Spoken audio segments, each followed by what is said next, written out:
አሰላሙ አለይኩም ወራህመቱላሂ ወበረካቱ። ክርስቲያን ወገኖቼ እንዴት ናችሁ? እኔ ያለው አልሐምዱሊላህ። እንዴት ናችሁ? እየበረታችሁ ነው? አብሽሩ፣ በርታ በሉ፣ ብርትት በሉ የኔ ውዶች። ዛሬ ደግሞ ምንድነው ያው ውስጤ በጣም ነው የተነካውና አንድ እህታችን ያው የሰው ሀገር ሆናችሁ የቤተሰብ ሞት ማንም አላህ አያሰማው። በጣም ከባድ ነው በጣም እና ያው የአባቷ ሞት ነገሯት። ያኔ በተለይ ጠለብ ቤት ሆነን በጣም ከባድ ነው ሀዘናችሁ። አልቅሳችሁ አይወጣላችሁ፣ ቁጭ ብላችሁ አታለቅሱ። እኔ እንጃ ምን ልበላችሁ፣ በጣም ከባድ ነውና ስትደውልልኝ ቁጭ ብላ እያለቀሰች ነበረ። ከዛ በቃ ከተወሰነ ሰዓት በኋላ ታውቃላችሁ ኢድ ነው፣ በተለይ ትዕዛዝ ይጀምራል። ይሄን አምጪ፣ ይሄን ውሰጂ። የሀዘን ድባብ ላይ ነው ያላችሁት። ያ ድባቡ በቃ እናንተ ውስጥ ነው የሚቀረው። የሚረዳችሁ የለም። አልቅሳችሁ የራህመትን ባሚው ማልቀስ አትችሉ።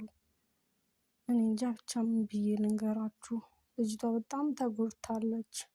ያው እኔም አብሽሪ ዱዓ አድርጊላቸው አላህ ጀነተል ፊርደውስን ይወፍቃቸው ብዬ ለማረጋጋት ሞከርኩ። ብቻ በጣም ይከብዳል። እቺ ቀን ከደረሰች ያው ግን በስደት እያለን ማንም ከቁጥር አይጉደል። የእውነቴን ነው የምላችሁ፣ በጣም ይከብዳል።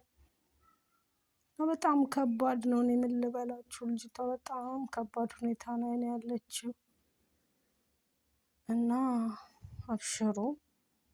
እንዲህ አይነት ነገርም ከገጠማችሁ አላህ አያሰማን።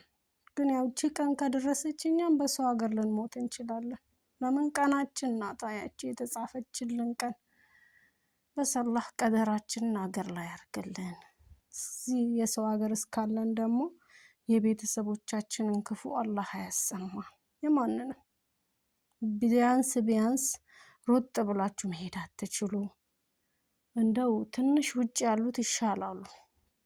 ቢያንስ ስራ አስፈቅደው ቤታቸው ሀዘናቸውን 1-2 ቀን እንኳን ሀዘናቸውን ይተነፍሳሉ።